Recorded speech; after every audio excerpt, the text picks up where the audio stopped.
તાપી મહત્વણીઓ તાપી પાપનાશિની સૂર્યપુત્રી નમસ્તુભ્યમ આષાઢ જન્મ સપ્તમી પવિત્ર તાપી નદીને કિનારે વસેલું silk city, diamond city, green city અને બ્રિજ સિટીનું નામ પરથી ઓળખાતું રમ્ય છે એટલે સુરત.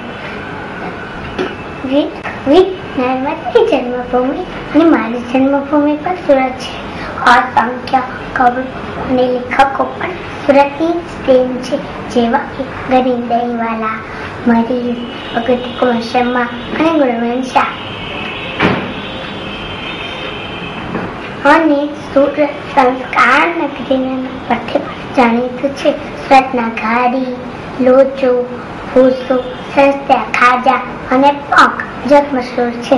એટલે જ કહેવાય છે ને, સુરતનું પણ અને કાશીનું આદિકાળથી સુરત પર કેટલી મુશ્કેલીઓ આવી. સ્વેટર લૂંટ્યું, પ્લેગ ડરાવ્યું, મંદીએ નવડાવ્યું તો પાણીએ ડૂબાડ્યું, પણ સુરતીઓનો જુસ્સો જરાય ઓછો ના થયો. સુરતી લાલા લહેરીલાલ તરીકે ઓળખાયા.